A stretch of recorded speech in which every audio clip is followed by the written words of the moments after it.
Are we ready? Yep. Let's go.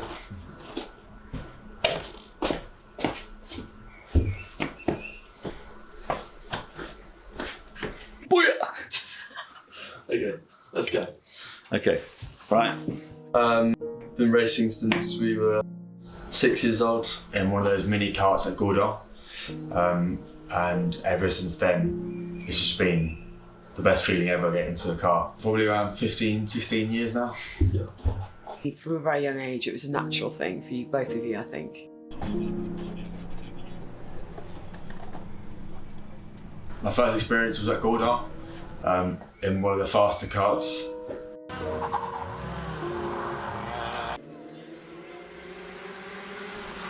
Like, the speed and the adrenaline that I got from it was insane. The goosebumps I still get from it now is incredible.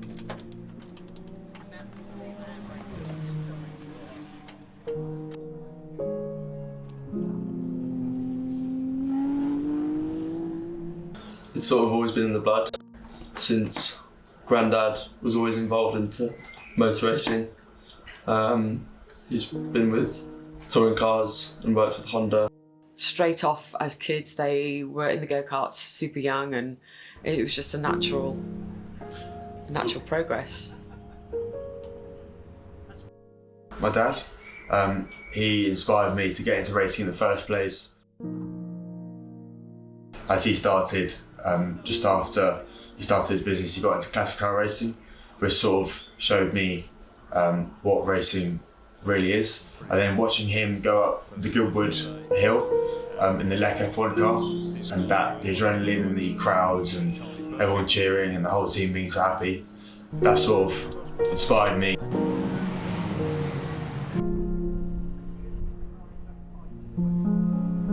The thought of you guys going into a professional thing was like a dream. It was about motorsport that made them fall in love with it so quickly.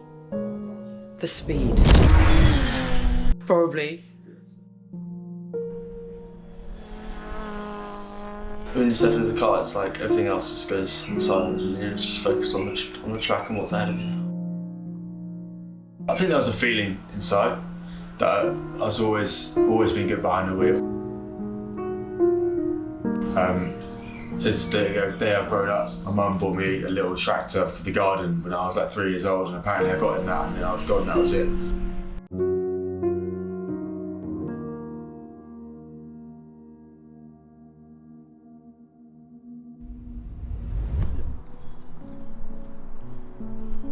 Louis joined about halfway through.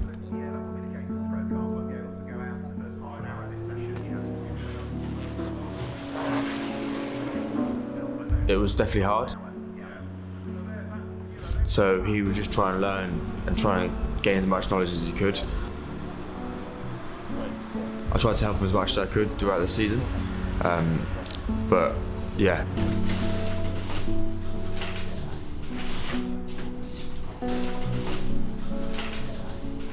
And then the big crash happened.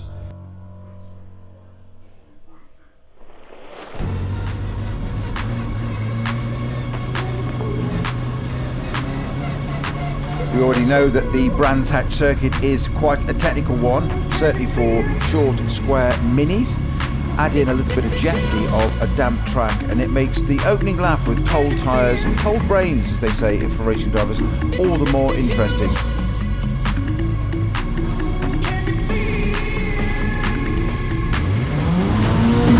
Thus it proved for Louis, with a little bit of wheel spin off the line, but progress soon recovered into Paddock Hill Bend.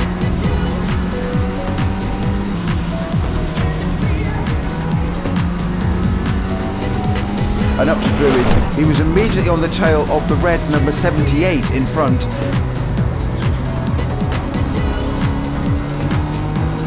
Driven by Duncan. A good run down the hill onto the back straight was going to give him the opportunity to dive down the inside into Jim Clark. However, it didn't quite happen and Louis very wisely backed out of the situation. However, a tiny bit of snap oversteer just caused the back of the car to go one way and around it went. As he went across the track sideways, he was then collected pretty heavily by another car and the race and season was over for him.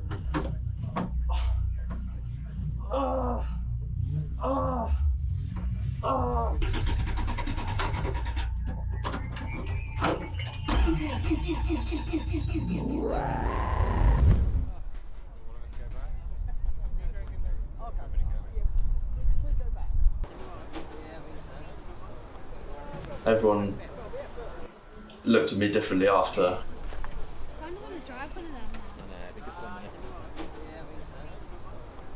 And I realised this is something you need to take seriously.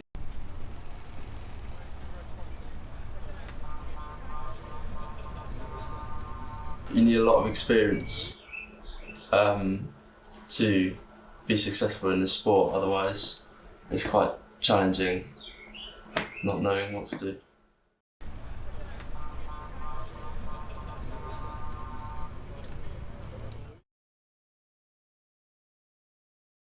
I always thought that you guys were racing with a passion, right? So you were in go-karts every weekend, racing together, racing against each other sometimes. It was like a massive deal for you guys to go away at 7 years old or maybe 10 years old. I think because it's at such a young age, it's a whole weekend away, the commitment, the time. You know, you're going off with the team on your own, sometimes at the weekend without mum and dad, and there was never any fear. It's quite a lot of worry, to be honest. But it was also fun because we were with a big team and it's a good group of people and hanging out. Because there were a couple of bellends. No, I think the fact they were racing together, but they were also racing in different leagues. One was in one league and one was in another, and they were like, you know, they were racing at the same events, but actually, what are you laughing at? How did mini racing come into the picture? So, when I was racing historic minis, I always dreamed of them being in that mini, racing each other on a historic track, you know, maybe Goodwood or Silverstone. The minis was kind of a perfect car for both of you to start together. You know, to go from a karting career, which you did really well, which both of them did really well, and then to participate in a very competitive mini championship is a natural lead on.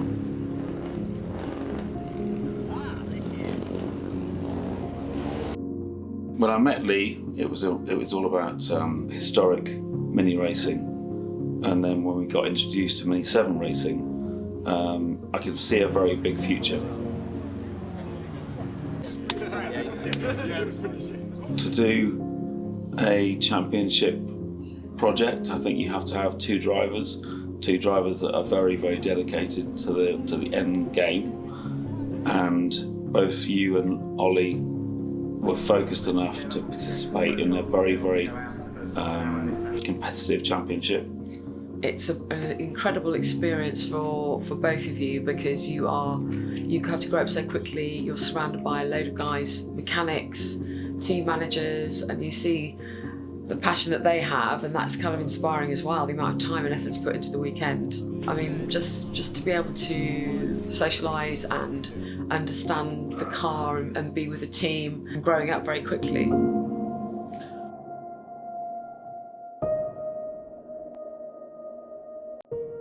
Looking back now, how do you describe your 2024 season? On paper, the results were decent, but what did it actually feel like to live through it?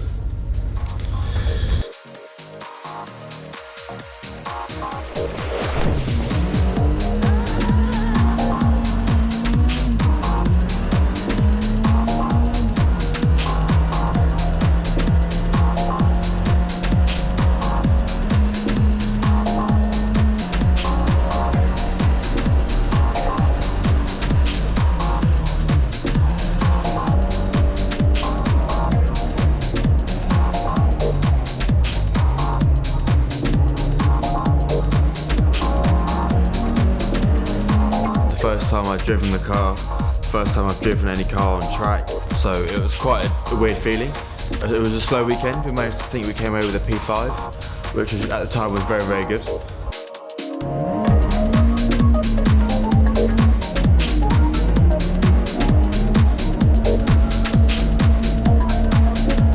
just there to get to know the car.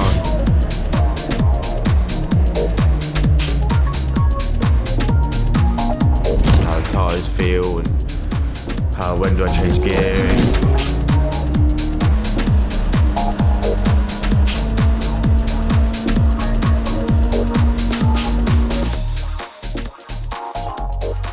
Throughout the season, the results went up and down a little bit.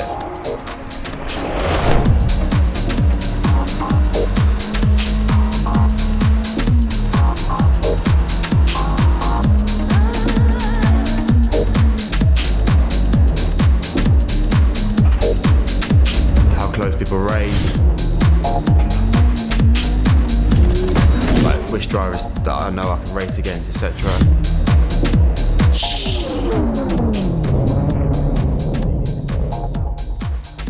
And the team were there to help me out, support me as much as I could.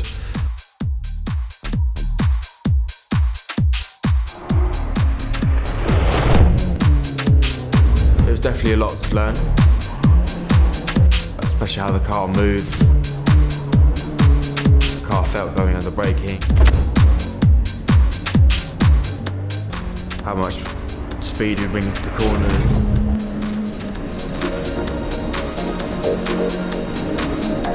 How do we slow the car down? And then towards the end of the season, we managed to come away with a few podiums, a few wins.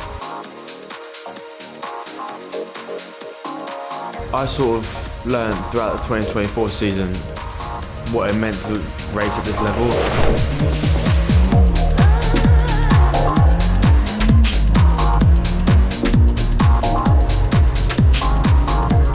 Race together and how close it actually is.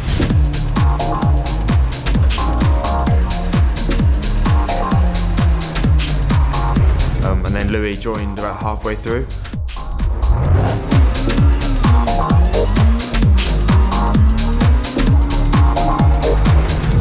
And then throughout the last few races of the season,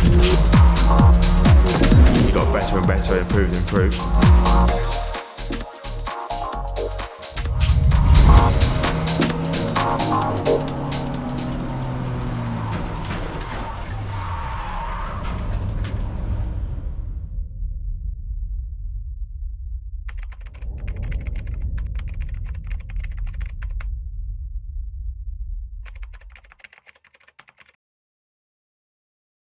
It definitely scared me a bit because I knew, like, it sort of opened my eyes to what actually could happen.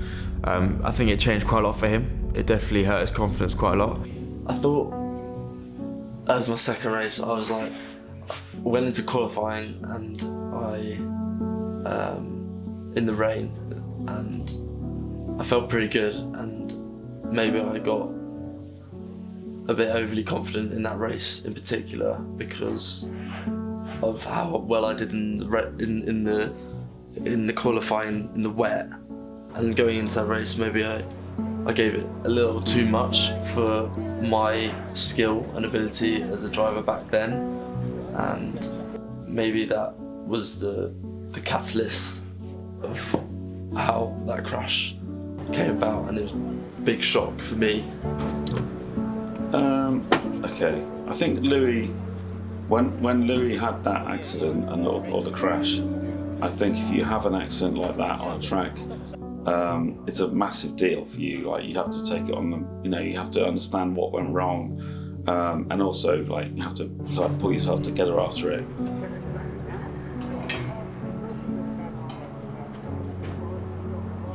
Made me aware of how, like, the dangers of the sport and what it sort of carries when you're going at those sort of speeds.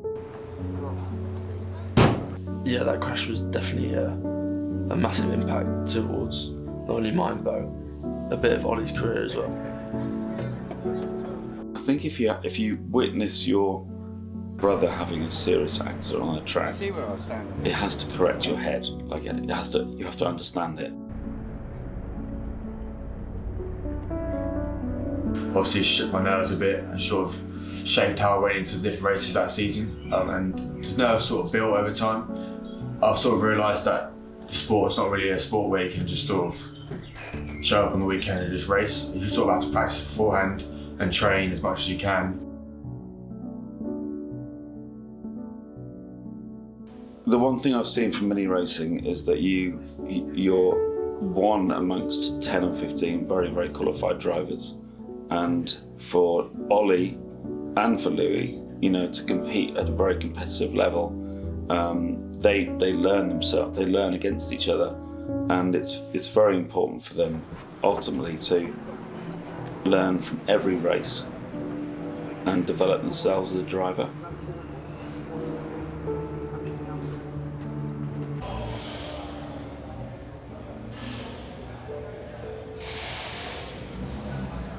It probably was a good thing in many ways, because it kind of it brings you back down a bit and makes you realise that how to drive, and it's probably long term a good experience. After the 24th season, I think we rebuilt ourselves, and the boys had a chat and the team had a chat, and I think they were more focused on actually racing than winning, and I think that is where the really, really big opportunities are gained, and now they've learned from those mistakes, and you can see those developments in 25. This season I'm trying to prove my point and to other people and how I can actually be a good racing driver.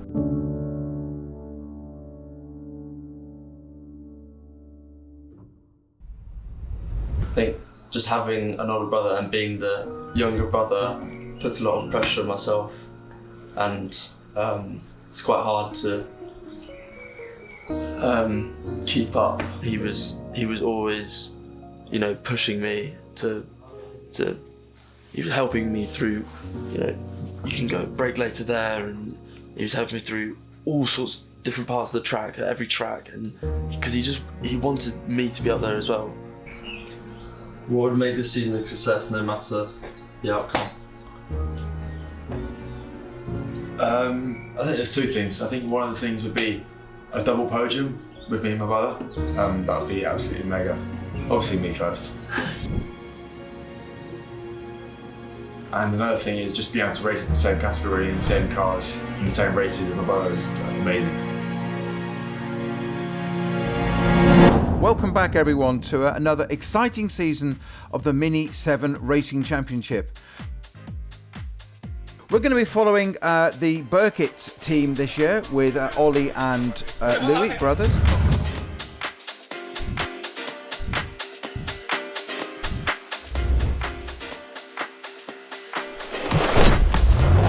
Great start from Ollie's side through the two cars in front, immediately weaving over to the right. He can't, it's blocked by the pit wall. His brother Louis is right in front. He looks to the right hand side, can't quite do it. Louis moves across to the right hand side. Ollie takes the left hand side.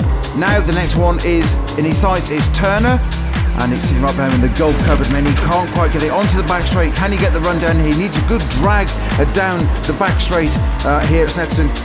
It's now Page is the next one in his sights. It's alongside. Once again, the quality of these cars, they're so well matched. Very, very difficult to get past one another.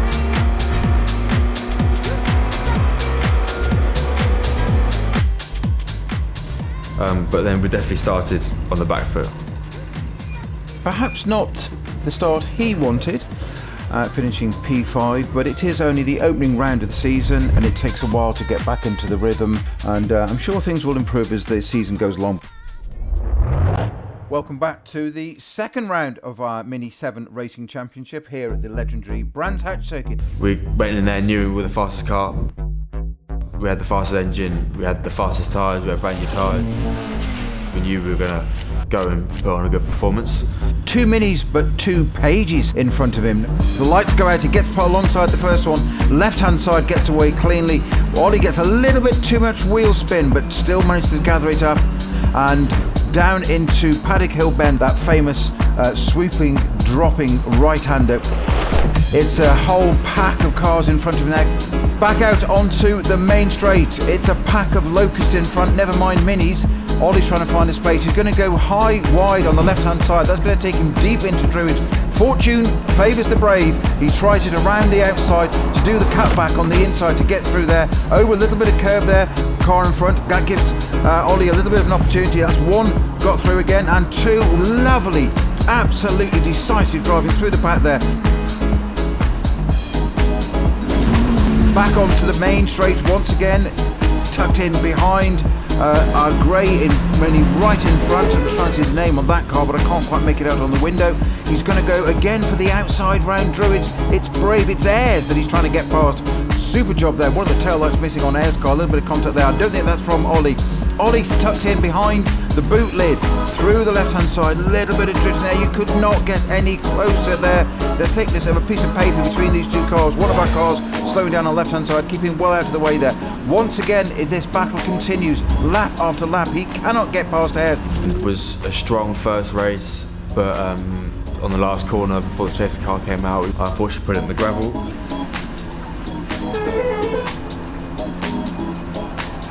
Safety car deployed. There's a big lose there. Comes from Ollie Birkett, 7:46. He bounces back onto the road, but with 4.5 minutes to go, safety car deployed, and I would rather fear that we may not get back to racing. That could end up being our result. So we came away with a P4, which could have been a P1 or P2.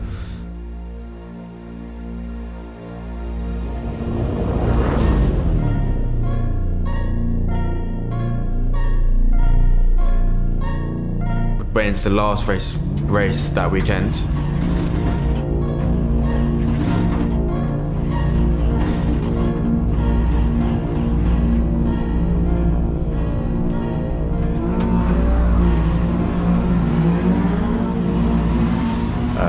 But unfortunately, we got to the line. The fuel injector, or the fuel pump, failed.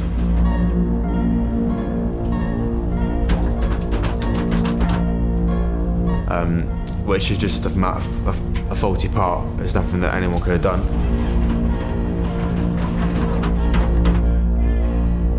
Push! It's just very unfortunate because we knew we could have definitely gone away with a good position there. But yeah. What's the matter, mate? Stop!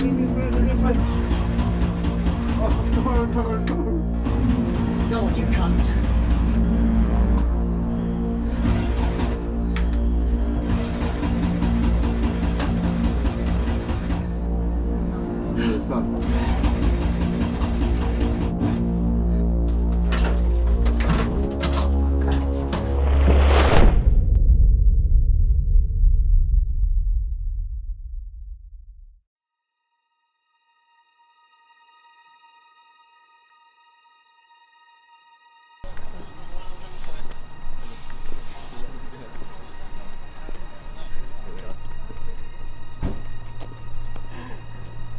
That race, and we both came into the garages and felt a bit frosty around the team. I think tensions are high.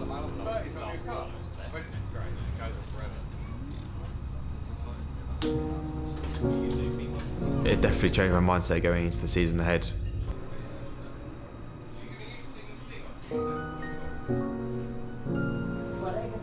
There was a lot that changed throughout the team.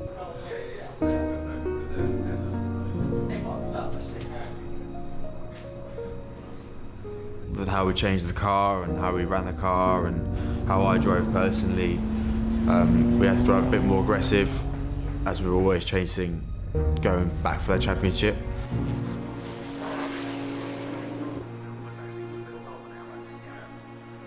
We both came away from that weekend and took a step back and said, you know, why don't we go to next race stronger and better? We knew that we had to be consistent and stay consistently at the top of the pack. I had to drive faster, and we were always going to be chasing now.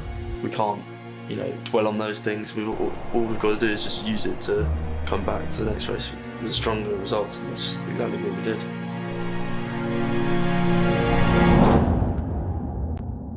Fast corners, long straights, very wide, lots of runoff areas, and really nowhere to hide. A chaotic weekend from Brands Hatch for the Mondo team. They have regrouped. Every single point matters. Welcome to round 3 at Silverstone. lights are out, he's away. A reasonable start for the first bit. Into Copse, tight up against the cars with his left hand side, but it's Joel Wren in the 741 on his left hand side that Ollie just can't get past. He hesitates for a moment. 701 nips through as well down the left hand side into Maggots. Joel Wren pulling away there. Ollie Birkett just having to slipstream behind. Perhaps not the most suited car to this circuit here, but that's the way of motor racing. Ollie up now against Paul Woodridge, number 93. He switches to the inside. Paul Woodridge covers it across. Ollie takes the left-hand side. Fabulous move down the inside to get the job done. And there's now 1, 2, 3, 4, 5 cars ahead. And that's what's going to make it all the more interesting. It's up against the 38. Light work of that for Ollie Birkett. Straight down the inside again. He likes this line. There's not 1, but 7 cars ahead. And one going completely sideways. As I predicted, look, that's Rooney gone completely sideways. He's caught it, masterful bit of car control, but that's allowed the whole pack to catch up again. Concertina, and that puts Ollie right alongside number 21 Rooney. 2 cars have gone past already. Sudden change of position there of the car in front. Freewheeling, just lifting that inside rear wheel as it goes through. So stiffly sprung are these little Mini 7s. Second place for Ollie, a solid step forward off the frustrations of Brands Hatch. Silverstone in June, there was an anonymous protest against us, and we slowly knew that it was the Wrens, and that was sort of the point of where it all became a bit frosty. Joel Wren, he's quick, he's consistent, and really hard to beat right now. The iconic Zandvoort circuit. Ollie is now taking the challenge to Joel Wren. The race starts at Zandvoort. Ollie makes a superb getaway and immediately starts challenging the class above.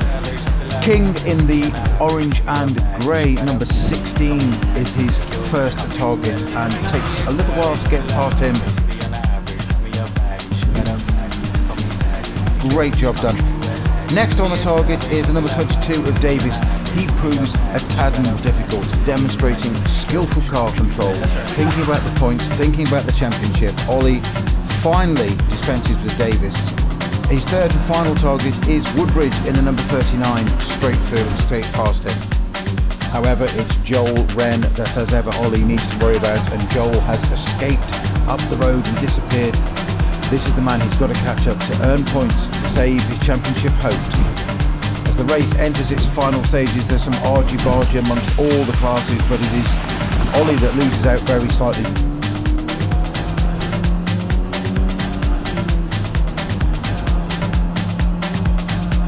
Joel Wren takes the win, Ollie takes P2, and brother Louis takes P3 for an outstanding family podium.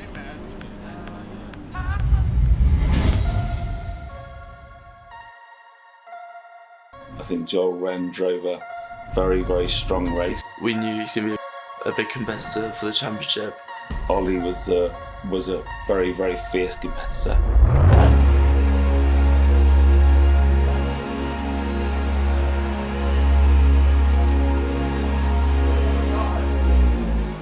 I think that guy dedicated his whole year towards practicing every track.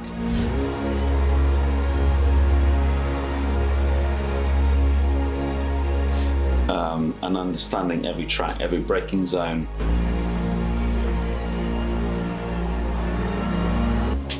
And he really believes that track, like as he goes into the track, understanding it.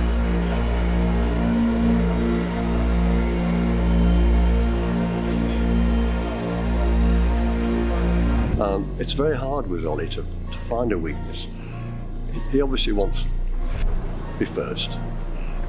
Whether he's got the control when he doesn't need to be first to actually just back off a little bit.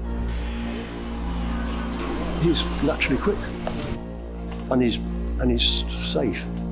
He's not a lunatic.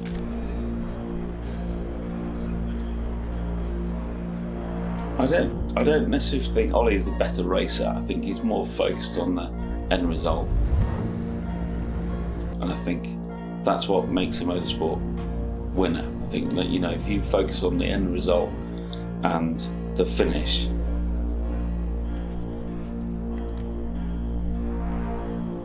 It doesn't matter what happens in the race. I think you've got to drive the car like you own it, like you run it, and I think Ollie did that in the end.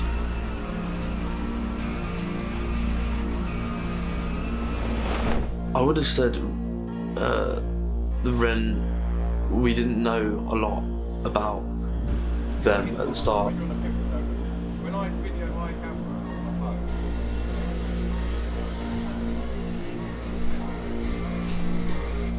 I knew how it was going to turn out, but I didn't know it was going to turn out this competitive.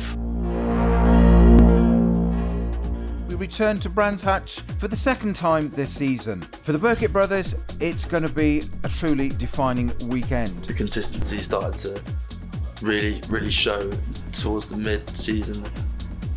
Having that mindset, actually it's all about the end result in terms of points and competition between them two.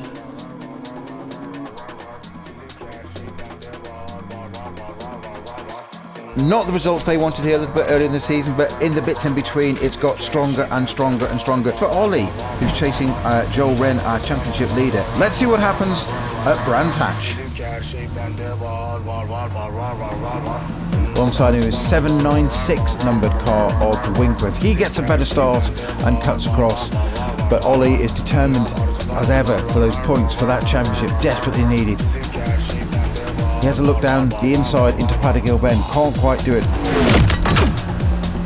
Has a look on the left hand side, tries on the left hand side again at Druids, can't quite make it work. Ollie favours this high line into Paddock Hill Bend, which is brave. We've said this before, that fortune favours the brave. He dives back up the inside, has another look at Druids, can't quite do it, goes in wide there, gets the line done, gets out onto the exit, down to the inside, secures the inside line only just to take the position off Winkworth and into the class lead. Joel Wren out of the race, that is the icing on the cake.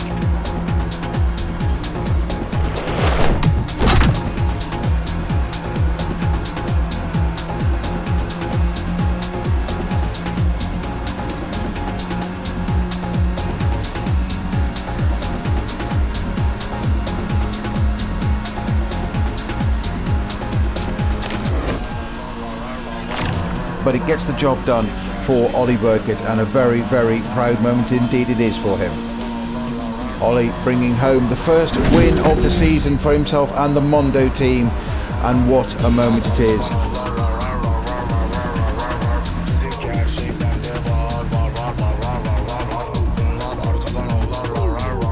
He leaves Brands Hatch in a very, very happy mood, with the championship firmly in his sights now.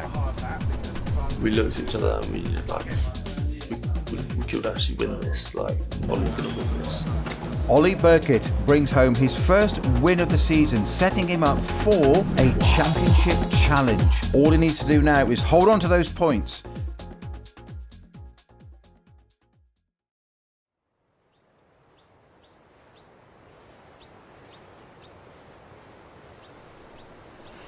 If you could wish one thing for them in their racing journey, what would it be? Well, it nearly happened for Ollie at Goodwood, the Magic Cup. You're racing against like Le Mans winners. Such a high-profile event. Film look out for young drivers, and that's where you get seen. And you know you have a performance to do. I think Ollie just like nailed it. Sports cars from 1960 to 1966, all with engines smaller than 3 litres. And we've got a fight for the win on our hands. We are racing, and it's a good start from our pole sitter in Max Barthel in the Alba. Slow start there for Nick Carter-Smith's Lotus 23B, the yellow with the black stripe in the middle, and barging his way through. Ollie Birkett trying to get down the inside. In front, and actually it was a fast-charging Ollie Birkett in another of the Elders, the Mark 8, which is currently sitting in third and looking all over the back, coming into the braking zone of the chicane. It looked like he was threatening to take the lead and might now lose that second place. And he has done, as Ollie Birkett in the Elva slides on through. He wants to stick with Will Nuttall, but Can the man, the number 18, try and keep up? No, Will Nuttall retains the lead, but not by much, and really feeling the pressure, sliding down the inside, having a little look. Goes Birkett's Elva. Another thrust down the inside. This time it's going to work. He's got sufficient advantage going in. The undercut and the exit may be possible, but I don't think, no, it's not going to happen. Red flag is out, so they'll stop the clock. We're about to get back underway here at Goodwood. The Madgwick Cup is go once more. 3 Elvas off the line, and it's a slow start for the initial leader of Birkett. He bogs down in the Mark 8, then gets back going. Yes, he's gone from pole position down to 4th on the exit of Madgwick, and that was just all the result of not getting off the start-finish line cleanly. So into the chicane. Surely not. Oh, side by side. Wow, how did he pull that one off? What a move from the Elva of Ollie Birkett. Clean overtake by Max Bartel into the lead. The pole sitter, man. Elva's gone off on the left.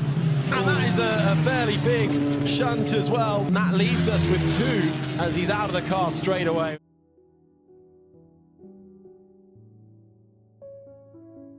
Ollie Birkett, who caused the red flag, crashing his Elva Mark 8, chasing down the top 2 in the end, 3rd. You know, it was an amazing performance. And he came out of it feeling pretty good. So we head to Croft in North Yorkshire for round 6. That puts the pressure on this one. Points from here, championship position from here are really, really crucial. Running wide and deep at the first corner into the gravel, a la touring car style. He regains control, recovers it, and then has the work to do. It then becomes a battle between himself and Joel Wren, the 2 championship protagonists, fighting it out. Neck and neck. Tooth and nail. All the way round. Ducking, diving, every single tactic possible.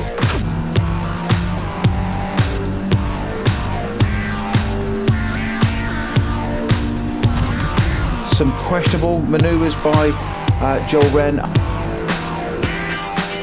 Looks like he pushes Ollie wide at one of the very high speed parts of the circuit. That does lead to some questions about his standard. But it's racing, it's all how it carries on, and Ollie does get the job done for the 2nd consecutive win. Back-to-back wins, you can't say any better than that at this key point in the championship.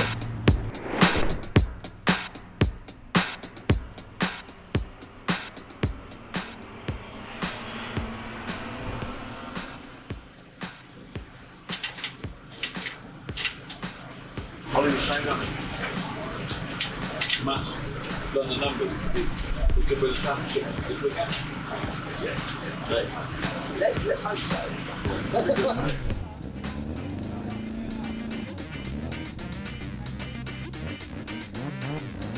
We've just got to be sensible, get the result and get the point. All he has to do is bring it home P4 to wrap up the championship today.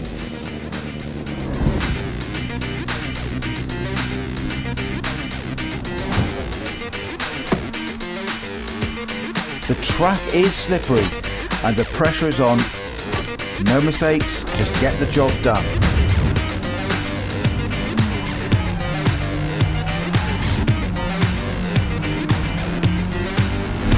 Immediately at the race start, he's under pressure from Winkworth and Wren, overtaking him on the first turn and running away with it. Terrible conditions for all the drivers. It's the same for everybody, but it doesn't make it any easier. Gets position on Winkworth after chicane, chases Wren down.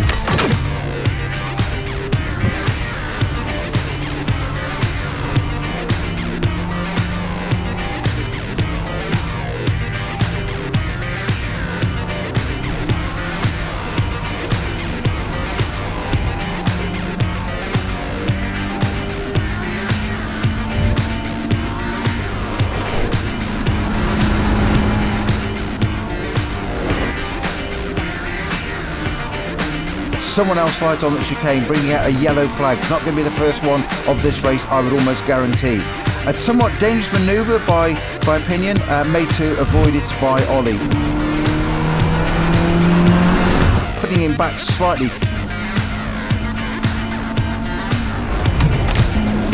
But he gets back to it and is overtaking the class above, letting Ren go ahead yet again. He knows he doesn't need to win, he just needs to bring the car back in one piece after this extraordinary, damp and treacherous conditions out there.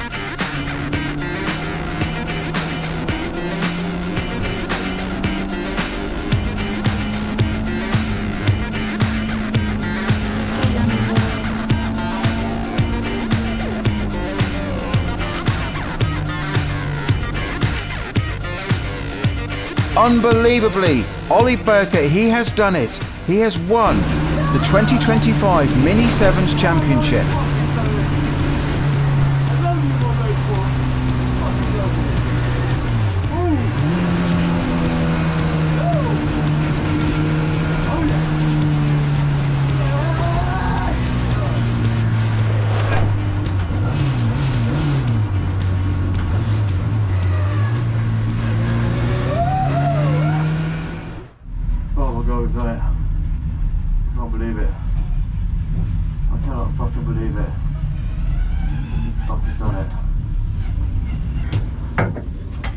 As they get back to the assembly zone, he is called to the race directors.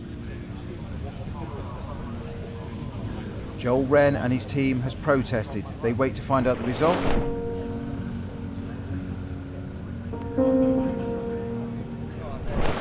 Wren has got away with it and won the protest. Ollie loses his points for that race, putting him back in the second place in the championship. All that means now is it's down to the final round.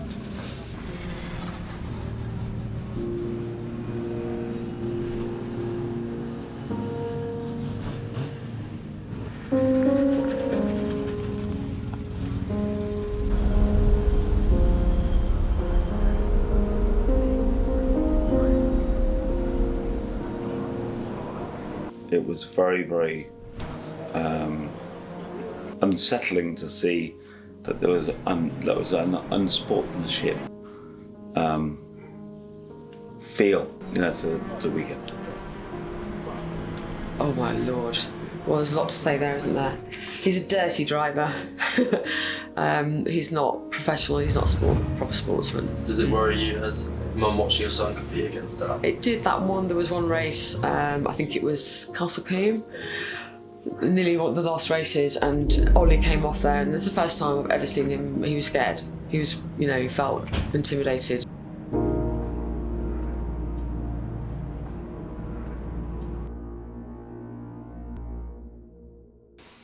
It was definitely annoying to see that footage and see what Joel's driving had become from the start of the season, where he was a clean driver, respectful rivals, to pushing Ollie off the track like that. I'm not really sure how he got away with that. Again, very frustrated with all of it, and it's hard to stay calm through that kind of behaviour.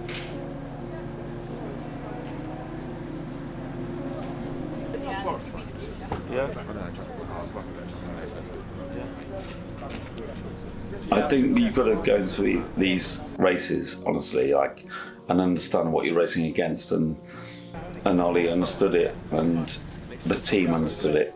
It's not like a big deal, You have to own the problem and run with it.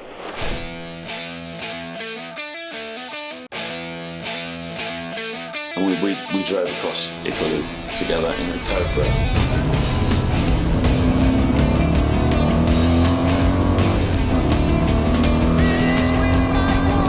It was an incredible experience, and it was like we wanted to win that race.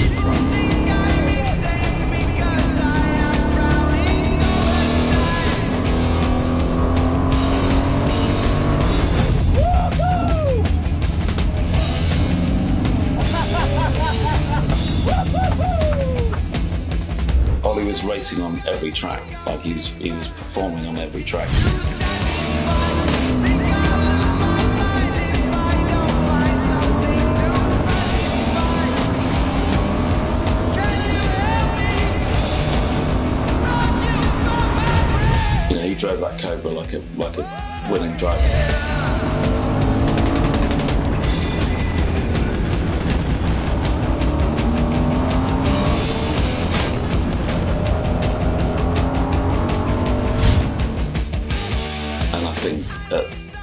weekend we drove to Silverstone, he drove that race for 2 tracks in a Miglia and in a Mini 7S like he wanted to win.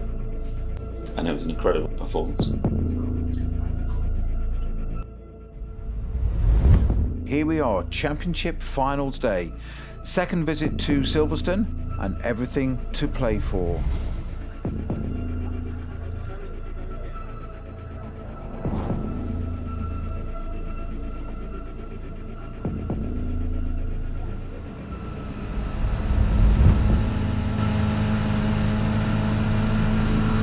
It's a great start for Ollie Birkett on the front row, but it's Joel Wren that gets down the inside into Copse Corner for the first time, closing the door down a bit. Ollie's allowed to do that, move across to the right hand side, but he's going to leave enough room there because it's respectful. That's costing him a bit of time there. He's now got back in touch half a lap later with Wren, looks down the inside. He doesn't really leave him as much room as perhaps I think Ollie would have done at Copse a couple of times. This battle is never ending. So Ollie just takes a little bit of a breather to give a little bit of space to himself and Wren, and Winkworth just takes advantage of it almost immediately. The job is done. He's back down to 3rd place again. He must be thinking this title is slipping away from him at this point. He's got to do better than 3rd. He's got to do better than 2nd. Little shake of the hand there, Ollie to Winkworth behind him. So we're on to the back straight. A weave to the right from Wren and a weave to the left. That is not within the rules. You mustn't move direction more than once. That's a bit naughty. Certainly using all the track you possibly can. At the end of the Vale, into Club Corner. Once more to snappy left and a fastest right. It's slow at the apex, but it's tighter than you think going into Club Corner. Never ending. And that pit wall by the wing there. Wren gets the job done. Winkworth gets the job done as well. Lost a little bit of time there for Ollie Birkett. He's gone from 1st to 2nd to 3rd. Once again, 3 astern, it is Joel Wren at the front, Winkworth in 2nd place. Ollie trying to look down the outside at the end of the National Straight into Copse. There's a load of runoff area on the left-hand side, but that's not within track limits. You've got to stay there. Down to the Hanger Straight into Stowe, and a lovely run round the outside for Ollie Birkett. He gets past Winkworth. That puts him up a place into 2nd place, right behind Joel Wren. He's now got past Joel Wren. We're now coming up to Luffield.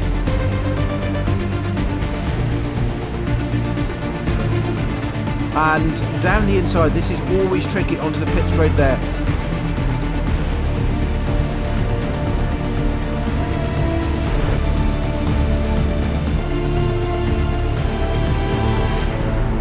He's going to get back to 2nd. He has indeed got back to 2nd. In fact, he's got back to 1st, but Winkworth dives down the inside at Club Corner, gets the job done completely. So it is anybody's race. A little bit of contact there from Wren around the outside of Club. I think that was quite harmless. It wasn't meant to be. Wren now trying to squeeze Winkworth. Ollie Birkett takes the advantage of that. Can he get the job done? Looking down the inside into the end of the Vale, into the beginning of Club Corner. He gets the job done. Beautiful manoeuvre there by Ollie Birkett. But Winkworth comes back. He just, will not say no for an answer. Nor will Joel Wren, who also comes out the inside. Ollie using all the exit curve, completely within his right to do that. They're still fighting out. It's Winkworth ahead. It's Ollie Birkett in 2nd place. Ollie gets in, massive oversteering moment, skillfully held, running wide. Must be the same for Winkworth. Wren, who's got through and head once again the championship protagonist. We've got a car off on the side there. That's not a problem. However, it does allow Winkworth through once again. So we're back into the order of Wren, Winkworth, Birkett. Ollie gets the job done once again past Winkworth. These three can never decide who's having this. It's such a battle. Just look going back to that Copse Corner, Stowe Corner it was, all 3 ran wide. Down the inside comes Ollie Birkett. He's got past Winkworth, he's got past Wren, he's outbraked him down into Vale. That is a brave manoeuvre into the slowest part of the circuit, out through Club Corner. Coming on to the Grand Prix finish straight, it's the man that in the position he needs to be in. It's Ollie Birkett leading the race. Ollie Birkett has done it.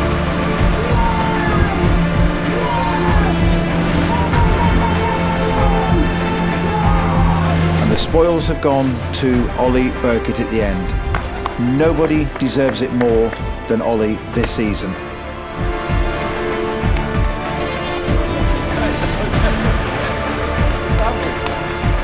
It's an absolutely stunning display.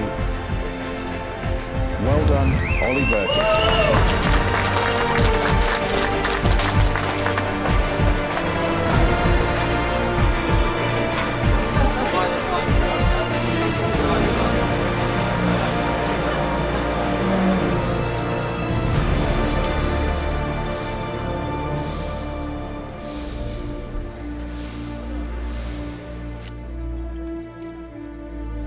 You know, he looks at the team like his sort of driving family, so definitely wants to make them proud, as well as us. He knew that he had it in him after that first season, and I think to do it and end like that was all he ever wanted. Both of you have grown immensely from, you know, like from where you've come from in karting, and now we're racing minis professionally, and now we're going to a Mickey Championship. It's like a dream, right? For Ollie and Louis, they've worked so hard in the karting championships and in the French championships. I want to give them the opportunity to drive those minis as hard as they can. And I think the way that they drove at Silverstone was just incredible. And you know, they both deserve to win the championship, but I think ultimately there's much more to see from Louis.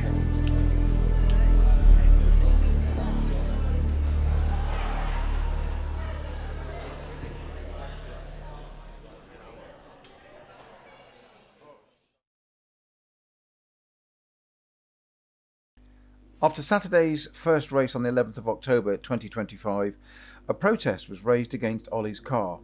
The clerk of the course dismissed it, but the case was taken to the National Court. Despite the car passing MS UK scrutineering at every single round this year, the court ruled that the alternator pulley wasn't standard and disqualified Ollie from the weekend. We have submitted a formal complaint to the Chairman and Board of Motorsport UK, outlining the serious procedural issues involved. The Mini 7 Club, MS UK, the scrutineers and the clerk of the course all played a part in that outcome that simply wasn't fair. The system let Ollie down. A huge congratulations as well to Louis on winning the Novice Championship, a well-deserved result. Thank you to every supporter, every partner, every member of the team who gave their absolute all this year. We'll regroup, come back stronger, and next time we'll be racing in the spirit motorsport is meant to be run. Fairly, honestly, and with the right people around us.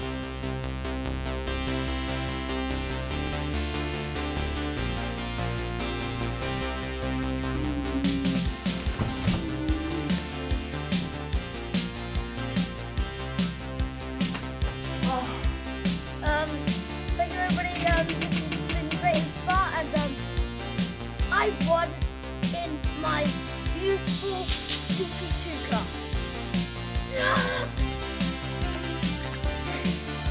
Oh my god! Oh my god!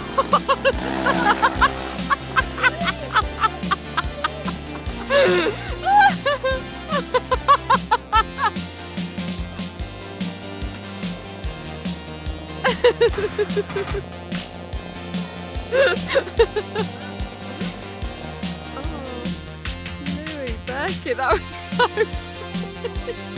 I couldn't start the video quick enough.